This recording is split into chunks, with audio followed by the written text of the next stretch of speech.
నమస్తే, welcome to Disha TV. Telangana కోసం ప్రాణాలు అర్పించిన అమరవీరుల త్యాగాలకు చిహ్నంగా నిలిచే అమరజ్యోతి స్మారక కేంద్రం త్వరలోనే పూర్తి స్థాయిలో అందుబాటులోకి రాబోతుంది. అయితే గత ప్రభుత్వ హయాంలో నిర్మించిన ఈ కేంద్రం కేవలం ఒక పర్యాటక కేంద్రంగానే ఉండింది.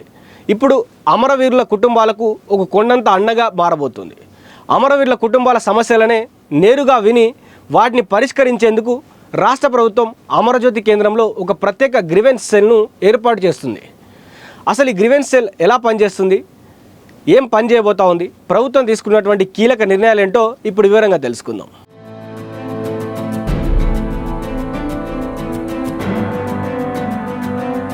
తెలంగాణ రాష్ట్రం ఏర్పడి ఇన్నేళ్ళు అవుతున్న అమరవీరుల కుటుంబాల సమస్యలను ప్రత్యేకంగా వినేందుకు ప్రభుత్వంలో ఇప్పటి వరకు ఒక ప్రత్యేక విభాగం అంటూ లేదు. దీనివల్ల అమరవీరుల బంధువులు తమ కుటుంబీకులు తమ బాధల్ని చెప్పుకోవడానికి మంత్రుల చుట్టూ తిరగడమో లేదా ప్రజావానికి వెళ్ళి అక్కడ అప్లికేషన్లు ఇచ్చుకోవడమో చేయాల్సి వస్తుంది. అలా వచ్చిన దరఖాస్తులు ఏమయ్యాయో, తమ సమస్యలు ఎప్పటికీ పరిష్కారం అవుతాయో తెలియక బాధితులు తీవ్ర ఇబ్బందులు పడుతున్నారు. అయితే ఈ కాలయాపనకు స్వస్తి పలకడమే లక్ష్యంగా కాంగ్రెస్ ప్రభుత్వం ఈ కొత్త అడుగు వేస్తుంది. సుమారు 180 కోట్ల వ్యయంతో హుస్సేన్ సాగర్ రోడ్డున నిర్మించిన అమరజ్యోతి కేంద్రం ప్రస్తుతం అక్కడ ఎలాంటి పనికి రావడం లేదు. అయితే గతంలో ఇక్కడ రెస్టారెంట్ ఏర్పాటు చేసేలా డిజైన్లు చేశారు. కానీ ప్రస్తుత ప్రభుత్వం ఆ ఆలోచనను పక్కన పెట్టి అమరవీరుల ఆశయాలకు తగ్గట్టుగా దీన్ని మార్చబోతుంది.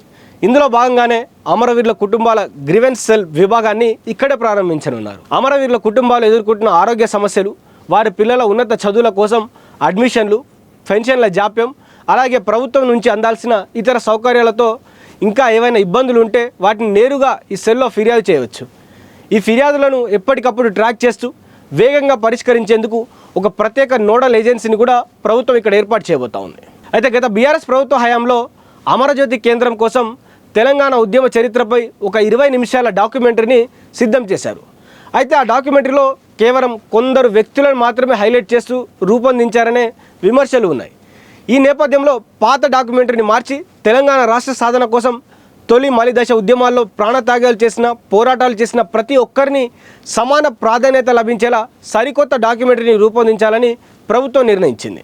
కేవలం డాక్యుమెంటరీ మాత్రమే కాదు, అమరజ్యోతి కేంద్రంలో ఏర్పాటు చేయబోయే ప్రత్యేక ఫోటో ఎగ్జిబిషన్లో సైతం ఎలాంటి వివక్ష లేకుండా అమరులందరి చిత్రపటాలు ఉంచబోతా ఉన్నారు. భవిష్యత్ తరాలకు తెలంగాణ ఉద్యమ అసలైన చరిత్ర, అమరవీరుల త్యాగాలు తెలిసేలా ఈ ఫోటో గ్యాలరీని డిజైన్ చేస్తున్నారు.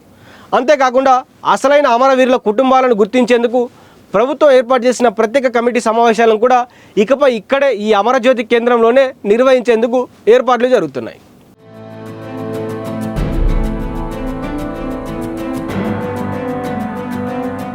అయితే తెలంగాణ కోసం సర్వస్వం త్యాగం చేసిన కుటుంబాలకు గౌరవప్రదమైన జీవితాన్ని అందించడమే ధ్యేయంగా ప్రభుత్వం ఈ అడుగులు వేస్తుంది.